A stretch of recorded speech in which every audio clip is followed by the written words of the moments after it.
kita menyapa anak, mengambil absen, kemudian kita menyampaikan tujuan pembelajaran dan menyampaikan penilaian yang akan kita laksanakan setelah selesai memberikan satu materi. Maka pada kurikulum Merdeka Belajar ini, yang pertama kali itu kita akan memberikan ice breaking. Jadi tidak ada salahnya di awal-awalnya setelah kita mengecek kehadiran siswa, maka kita berikan ice breaking. Nah, boleh dengan tepuk tangan bermacam-macam, bisa kita ambil saja itu dari Google. Apakah itu tepuk terima kasih, guruku, banyak macam-macam. Kami yakin dan percaya guru muda kami itu lebih kreatif daripada kami. Kemudian yang kedua adanya kompetensi sosial emosional. Itu yang baru nampaknya bagi kami. Kemudian berdiferensiasi. Bukan referensi rupanya Pak Muci, tetapi berdiferensiasi. Kemudian kita menyampaikan tujuan pembelajaran. Itu pada kegiatan awal. Kemudian kita coba mengambil modul yang telah dibuat oleh tetangga sebelah. Kita lihat di sini sebuah modul RPP-nya, bagaimana itu yang dikatakan berdiferensiasi, apakah itu yang dikatakan dengan kompetensi sosial emosional. Jadi karena ininya mati, kita bacakan saja.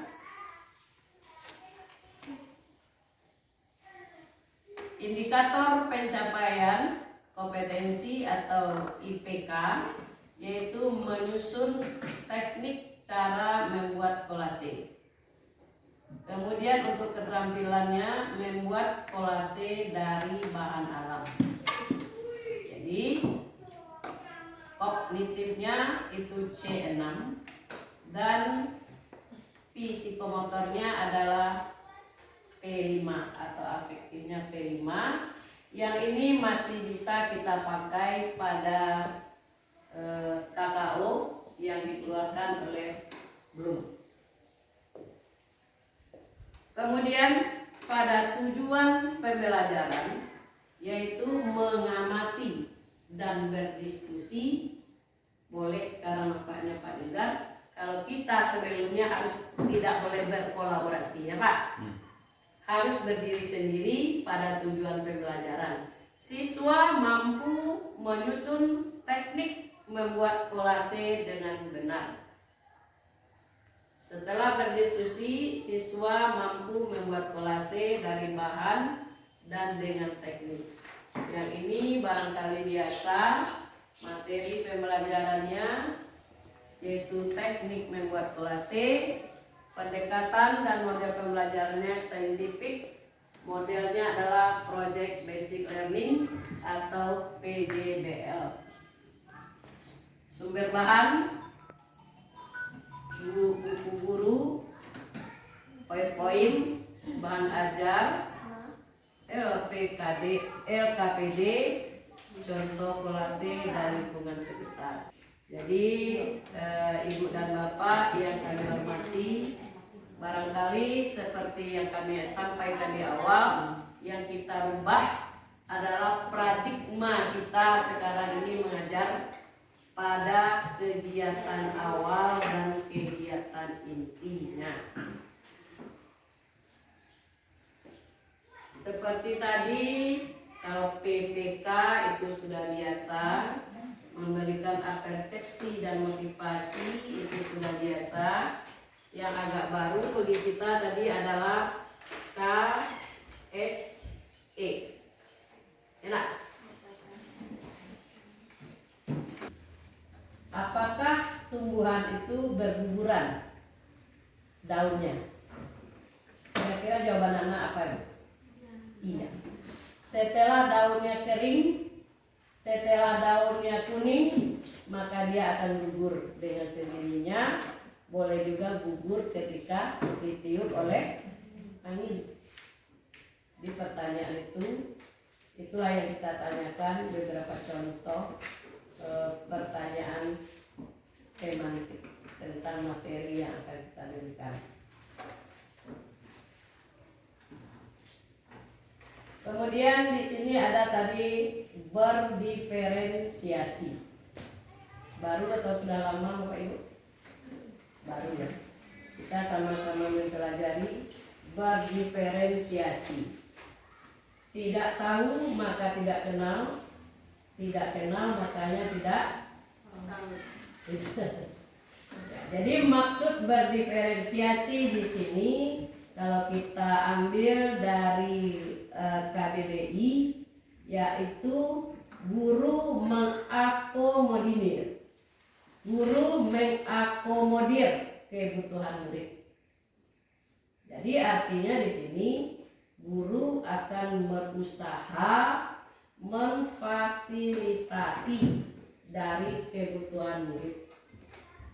Itu Bu Rina. Jadi di sini untuk membuat kolase guru kelas 4, apakah memang ada SBDP-nya membuat kolase? Ini materinya kelas 4 kolase SBDP. Ada kelas 4 ya. Nah, ya. Jadi anak-anak kita yang suka menulis, barangkali kebutuhannya, anak tadi akan menuliskan bagaimana langkah-langkah untuk membuat sebuah kolase. Itu yang hobi menulis.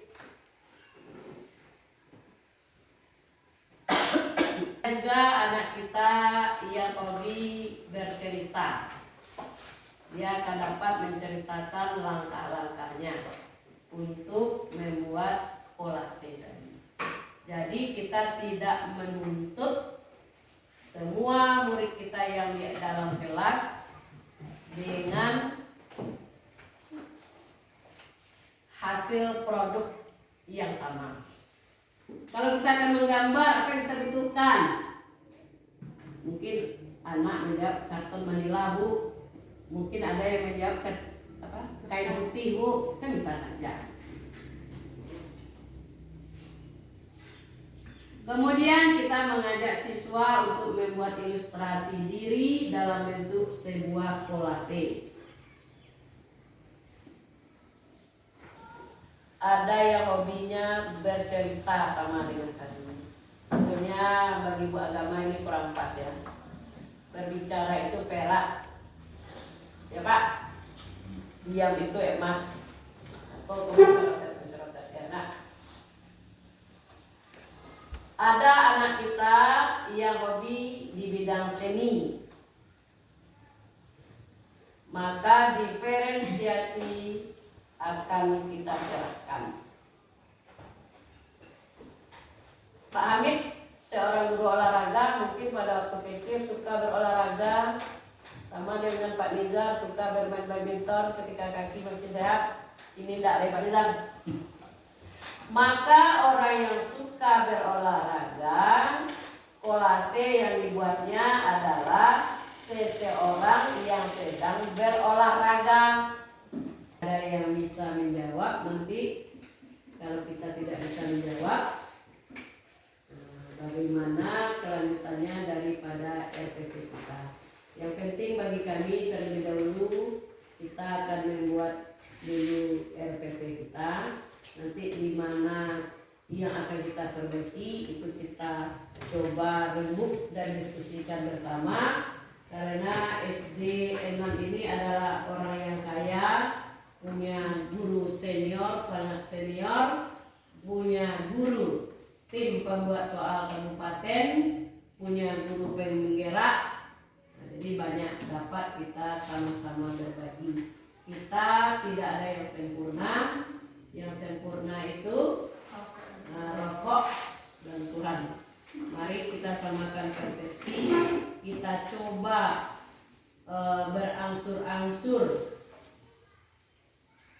paradigma kita di dalam melayani peserta didik kita. Ibu kalau remaja ya cobalah dengarkan kami, kalau ada salahnya nanti tolong juga ditegur. Jadi kalau kita buka di sini Bu, kalau tentang RPP ini saya mungkin belum paham betul, tapi di sini saya minta diprintkan sebagai acuan bagi saya untuk kedepannya dalam pembuatan RPP sidang RPP yang digunakan tadi diferensiasi supaya kami itu bisa mencontoh gitu. Ini kita ambil dulu ya. Cuman di sini karena kemarin itu dikatakan adanya pendahuluan yang memakai ice breaking, emoticon. Nah, tapi sampai hari ini belum bertemu apa itu emoticon. Kemudian KSE, kompetensi sosial emosional. Kemudian refleksi awal, ini barangkali sudah biasa. Kita akan menanyakan kalau pembelajaran itu baru tentang materi yang akan kita ajarkan ini kepada anak. Seperti yang tadi kolase. Mungkin ini pertemuan pertama PB1. Kan anak belum mengerti ini kolase. Maka kita berikan pertanyaan pemantik. Kalau tumbuh-tumbuhan barangkali semua anak kita sudah tahu. Tidak? Daunnya yang kering barangkali anak kita sudah tahu. Tinggal kita memadu padankan lagi bahwa daun kering tadi kalau kita bentuk menjadi suatu karya ditempelkan, maka itu namanya kolase. Itu begitu saja.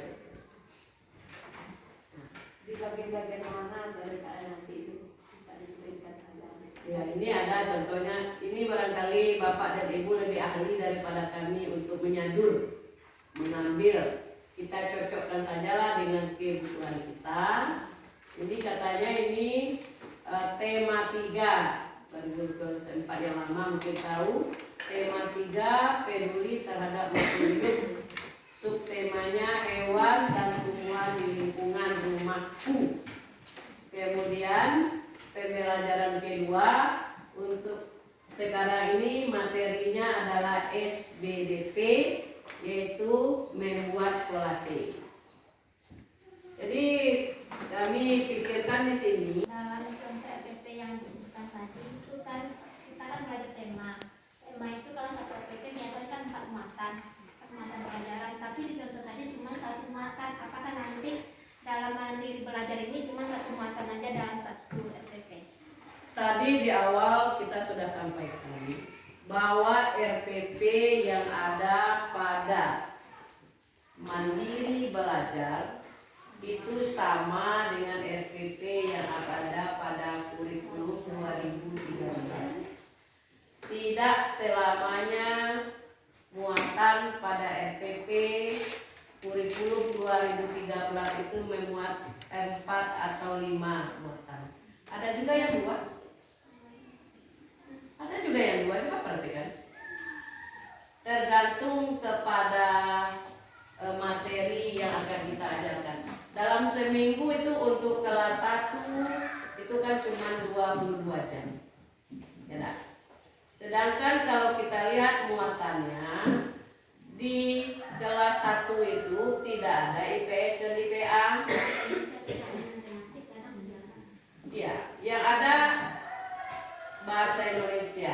Bahasa Indonesia kalau muatan aslinya itu kan cuma 8 jam. Nah, supaya dia cukup menjadi 24 untuk guru kelas 1, ditambah 2 bahasa Indonesia, 5 jam untuk PKN. Ya, jadi dua kali berapa pembelajaran, karena daftar kita itu diantaranya terpisah-pisah. Ya.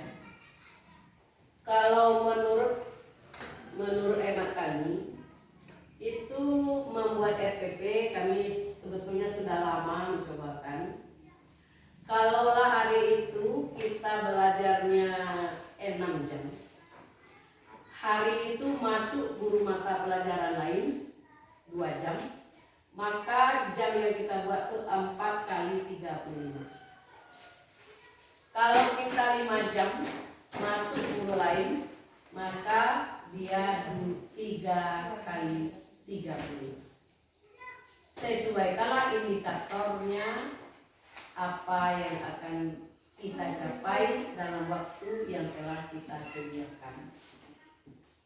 Kemudian untuk guru mata pelajaran, barangkali RPP-nya cukup 1 hari, 1 untuk seminggu.